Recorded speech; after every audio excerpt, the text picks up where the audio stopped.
Welcome back to Disney with Court. As you can see, I'm wearing my Alice in Wonderland shirt. Today we are discussing what I'm calling the Alice Trilogy. It is the 3 Alice in Wonderland movies.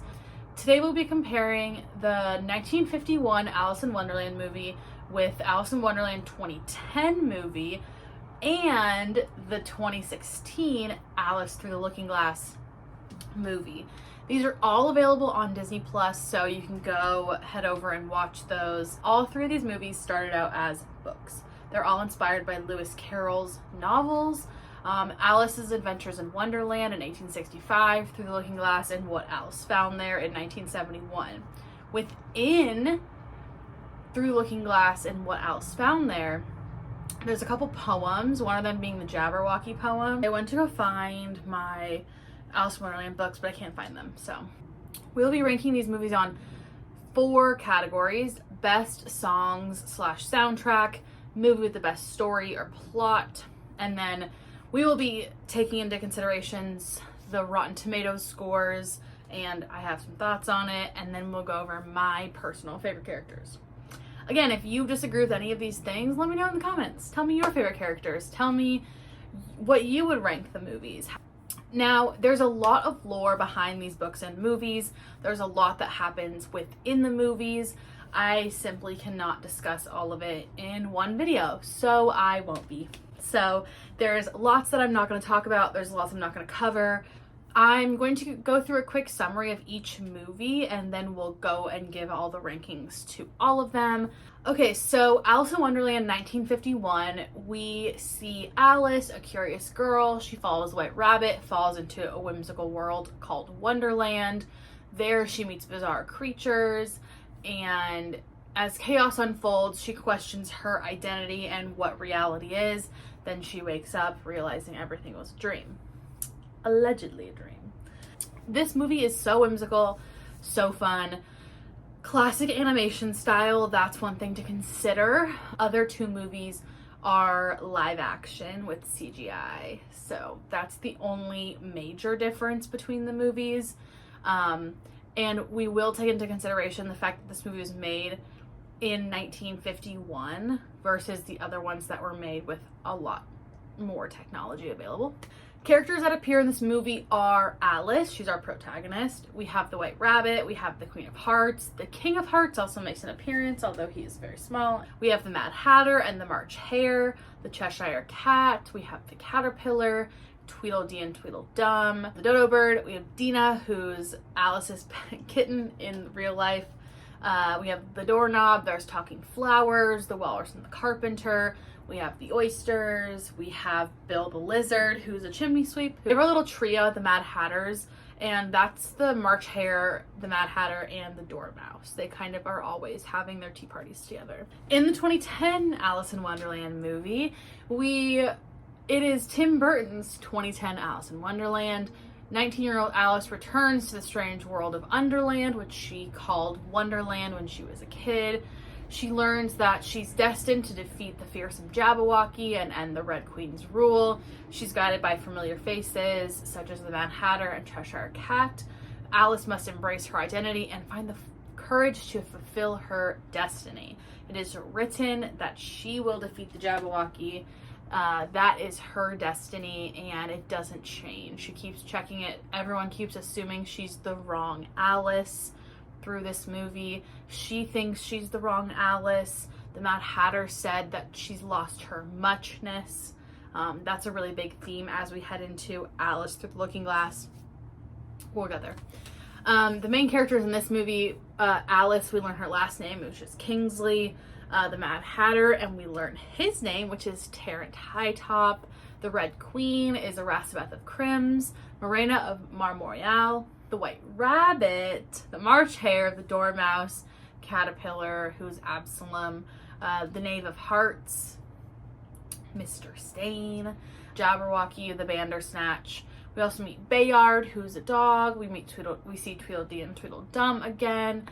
Helen Kingsley is Alice's mother, who's widowed. Father is Charles Kingsley, and we see him in some flashbacks. And then we have Hamish Ascot, who is so annoying. And then we also meet his parents, Lady and Lord Ascot. We also meet Alice's older sister, Margaret, and then the talking flowers come back as well, and they make a little cameo. The beginning of it, we're introduced, we see a little more of her backstory. We hear her having these nightmares of this place, and she's explained to her dad all these things that have happened while she's there. Then we go to a party, and it's actually her engagement party, and we meet Hamish, who's quite atrocious, and he's down on one knee proposing to her, and she says, "I need a moment." She runs away. She falls down a hole. Keep this girl away from the holes. She's always falling down these rabbit holes. So anyways, she falls down the hole. She's back in Wonderland. She says, "This looks familiar." She kind of goes through the same things she went through before. She eats the cake. She gets big. She drinks the juice. She gets small. She's like, "I don't understand what's going on." She gets the key. She goes through the door. You can hear the whispers of all the other characters looking through the doorknob. And I'm kind of bummed in this one. We actually don't get the doorknob as a character. They don't animate and come to life, which I really liked in the 1951 version. So that's fine. Once she's in Wonderland, she goes through this big journey. She gets to the end of it, and she comes back, and time hasn't really passed. It's still, Hamish is still waiting for her proposal. She gets there, she says no. She does a little flutter whacking, which we learn what that is, and then we see her partner up with Lord Ascot to work on her explorations around the world. So now Alice Through the Looking Glass from 2016. This movie is really good as well. So these past 3 years, she's been traveling the world. She returns. She's at a party with her mom, and Lord Ascot's kind of screwing her over because he doesn't really care. Now her and her mom are kind of in a pickle. And so she goes into this room, finds a magical mirror. She's chasing Absalom, who's now a butterfly because he's transformed from his caterpillar form to a butterfly. So we shouldn't really call him the caterpillar character because he's bloomed into a butterfly. So Alice goes through this magical mirror. She gets back to Underland, and she runs into she actually falls right into the garden with all her friends. They're very concerned for the Mad Hatter. He's grieving the loss of his family. He thinks his family is still alive because of this little hat he found. And so to help him, Alice has to steal the chronosphere from Time, who is a part human, part clock being who runs time. She travels to the past, uncovering the origins of the Red and White Queen's feud and the Hatter's trauma. She learns that the past can't be changed, but understanding it can help heal the present. Also, it answers some of the questions as to where the Hatters went. There was this big fire, but the Hatters aren't dead. We see flashbacks when she's with Time, and he's going through all of the alphabet, and the Hatters, we don't see their little clock hung up, which means they're not dead yet. In the end, Alice reunites the Hatter with his family, restores balance in Underland, and she chooses her own path in the real world as a sea captain. We see her and her mom working together at the end of the film, going on another sea adventure. Characters in this one we see similar to the other movies. We have Alice, we have the Mad Hatter, whose name's also Tarrant. We see Time, who's half human, half clock. We see the Red Queen, the White Queen. We have Absalom, who's now a butterfly. The Cheshire Cat is there, Tweedledee and Tweedledum. Bayard, Wilkins, who is the servant of Time, and he's often really frazzled running around. We have Zanuck Hightop, who is the Mad Hatter's father. We have the March Hare. We have Dormouse. We briefly see Alice's mother at the end of the film and in the beginning as well. And then we also see Lord Ascot. And then we have James Harcourt, who is a new potential, what does he say? He's a suitor for Alice. So we'll see how that goes. Okay, so that was like just such a brief introduction to the movies. And obviously I didn't touch on everything that happened in the movie because I simply could not. I'd be here talking for a long time. Go rewatch these movies if you haven't recently, because it's actually really fun to watch them in order because the stories do pick up where the last one leaves off. In the 1951 version, we see her as a little girl, and then in the 2010 version, we see her when she's a little older. In the 2016 version, she's older as well. So we see her age, really see her grow as a person through this time, which is really fun to see. It's great to see a strong woman challenging a male-dominated field, women in STEM, except for this is women in sea captaining, but I support women on the water. So we're gonna talk about music.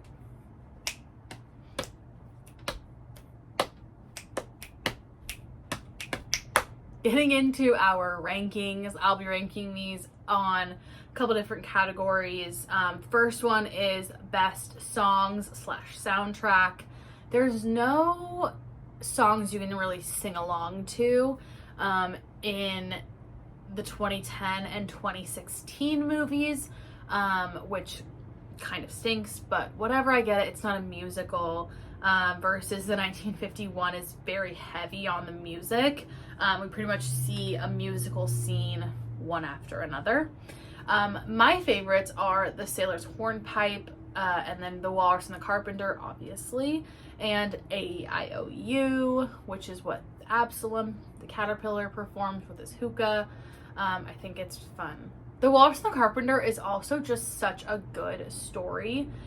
So if you can like get the copy of Alice's Adventures Through Wonderland and read it how Lewis Carroll originally wrote it, it's amazing. It's so good. So Alice in Wonderland 1951 wins best soundtrack.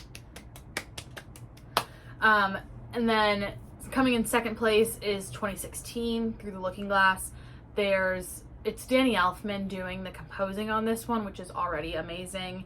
Just Like Fire by Pink is on this album because it was played during the credits. So we love that. We love Pink. And then 2010 takes final place. It's still Danny Elfman doing the composing. I just like the 2016 version better. The movie with the best story or plot, I'm going with putting the 2010 Alice in Wonderland first. I like the way we see time freeze when she's in Underland.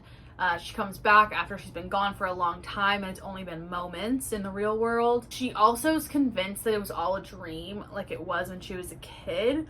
But when she gets scratched, she starts to realize that maybe this is real life.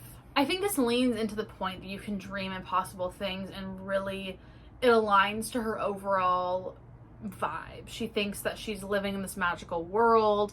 She's in this magical world. Magical things are happening, and she's like, this isn't real.